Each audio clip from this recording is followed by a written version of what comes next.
propaganda. And of course it's being used to manipulate our behavior. That's just how the world works, isn't it? But we ignore the real nature of the InfoWar at our own peril. After all, I've often observed that this is a war for your mind, and that the most contested battle space in the world is the space between your ears. You might have thought I meant that metaphorically, but actually, I mean it quite literally. Which brings us to neurological warfare. If you listen to Dr. James Giordano speak without listening to what he's saying, you get the impression he's merely an articulate, well-informed scientist who's passionate about his research. When you do listen to what he's saying, however, or even just look at his PowerPoint slides like the NeuroST for NSID slide, you realize that he is Dr. Strangelove. Or if not Dr. Strangelove himself, then at least Dr. Strangelove's spokesman. But it's not nuclear Armageddon that motivates Giordano. It's what he calls weapons of mass disruption, the various technologies for neurological intervention that the US military and militaries around the world are developing. These include, in Giordano's well-rehearsed patter, the drugs, bugs, toxins, and devices that can either enhance or disrupt the cognitive functions of their target, like the high CNS aggregation nanoparticulates that, according to Giordano, clump in the brain or the vasculature, and create essentially what looks like a hemorrhagic diathesis. As sci-fi as this sounds, he insists that these nanoparticulates and many, many other horrific neurological weapons are already being worked on. The idea here is that I can get something called high CNS aggregation material that is essentially invisible to the naked eye and even to most scanners because it is so small that it selectively goes through most levels of filter porosity. These are then inhaled either through the nasal mucosa or absorbed through the oral mucosa. They have high CNS affinity. They clump in the brain or in the vasculature, and they create essentially what looks like a hemorrhagic diathesis, in other words, a hemorrhage predisposition or a clot predisposition in the brain. What I've done is I've created a stroking agent, and it's very, very difficult to gain attribution to do that. I can use that on a variety of levels, from the individual to the group, highly disruptive. And in fact, this is one of the things that has been entertained and examined to some extent by my colleagues in NATO and to those who are working on the use of neurobiological sciences to create populational disruption. Very, very worried about the potential for these nanoparticulate agents to be CNS aggregating agents to cause neural disruption. And just in case you didn't get the point, you'll notice he illustrates his slide with an image of a human brain in the crosshairs of one of these neurological weapons. There's nothing hard to understand about the picture that's being painted here. We're at war with an enemy who is literally targeting our brains. But yet again, it isn't just the literal use of neurological weapons by conventional militaries in conventional war settings that we, the largely unwitting combatants of this fifth-generation war on everyone, have to worry about. As my listeners already know, avowed technocrat Elon Musk is trying to sell his Neuralink brain chip technology to the hipster crowd as a cool and sexy way to upgrade your cognition, or so the coming AI godhead will have mercy on us, or something like that. Anyway, you should totally stick the Neuralink in your head at the earliest opportunity. And definitely don't ask any questions about why so many of the macaque monkeys and other test animals that Neuralink were using in their brain-machine interface experiments have dropped dead. To anyone not yet a victim of the information warfare operation designed to prepare humanity for the coming transhuman dystopia, all of this sounds insane. But for those who have fallen for the InfoWars psyop of the enemy, these types of mind-altering technologies are exactly as advertised, exciting opportunities to upgrade the feeble biological wetware we call our brain. But if you think you can avoid the biological aspect of the fifth-generation war by simply avoiding the brain chip, you're out of luck. You're also going to have to deal with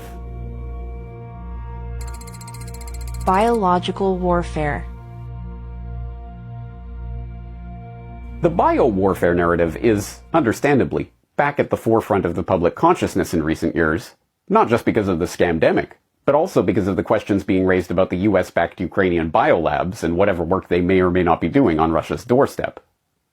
This picture, for example, comes straight from Army.mil, which was only too happy to brag as recently as last July that US soldiers were conducting hands-on training and field training exercises with Ukrainian troops in laboratory and field environments that included ensuring the readiness of deployable mobile laboratories. Nothing to see here, folks. Perhaps the only surprising thing about the article is that they haven't scrubbed it from their website. Yet. But once again, if we're only thinking of biowarfare in conventional military terms, we neglect the much, much wider operation to manipulate, control, and weaponize all aspects of our environment, our food supply, and even our genome itself for the purposes of the ruling oligarchs.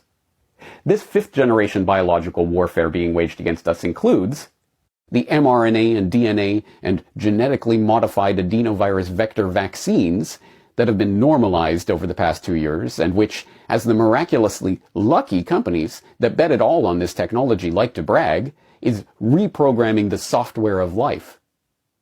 The genetically modified organisms, both GMO crops and GMO animals, that are now being unleashed upon the world in an uncontrolled experiment that puts our health and the very future of the biosphere in jeopardy. The push towards synthetic, lab-based food that is being funded by the usual eugenicist billionaires, and which threatens to sever humanity from the natural abundance of the earth, make us dependent on an increasingly shrinking number of companies for our food supply, and, ultimately, to drive us towards a Soylent Green-style future. I'm sure you can fill in the blanks with myriad other examples of the attacks upon the world's air, water, and biome that constitute this unconstrained fifth-generation biological war being waged against us. When and if you do put the pieces of this puzzle together and seek to warn people en masse that they're under attack, your ability to resist this agenda will be predicated on your ability to use your accumulated resources, your wealth, to foster communities of resistance. Don't worry though, the enemy has that domain covered too. Economic warfare. Given the events of recent years, even the sleepiest of the sleepy now realize that we are in a period of economic warfare. This war, too, has its conventional aspects. On the 2D board, we've seen the NATO empire launch its weapons of financial destruction at Russia, and, exactly as predicted, it has resulted in the consolidation of a convenient geopolitical boogeyman bloc and a gigantic loss of faith in the international monetary system itself. And, also as predicted, it has supplied the problem and reaction needed for the technocrats to present their predetermined solution of central bank digital currencies, or CBDCs. Just ask Larry Fink, the CEO of BlackRock. The war will prompt countries to reevaluate their currency dependencies. Even before the war, several governments were looking to play a more active role in digital currencies and define the regulatory frameworks under which they operate. This isn't merely a battle between nation-states or even competing power blocks. This is a battle being waged by every authoritarian power structure and every government, but I repeat myself, against their own citizens for control of the most important resource of all of them, their wallets. Yes, we're seeing the beginning of a truly world historical moment, the collapse of Pax Americana, the death of the dollar reserve system, and the beginning of an entirely new monetary paradigm, the central bank digital currency system of programmable money that will be able to algorithmically control when, how, and if you are allowed to transact in the economy at all. We only have to look to recent events in Canada to understand what this will look like.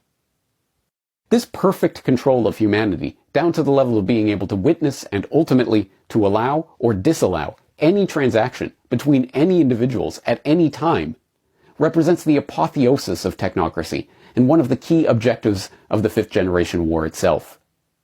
As this nightmare comes closer and closer to reality, all seems hopeless. But then again, that's exactly the point. The real war. I could go on, and on, and on, and on, but hopefully you get the point by now. There is a world war happening right now. It is a fifth generation war, or whatever you want to call it. It is being waged across every domain simultaneously. It's a war for full spectrum dominance of every battlefield and every terrain, from the farthest reaches of the globe and beyond, to the inner spaces of your body, and even to your innermost thoughts. And it is a war on you. Recognizing this, the task we face seems nearly insurmountable.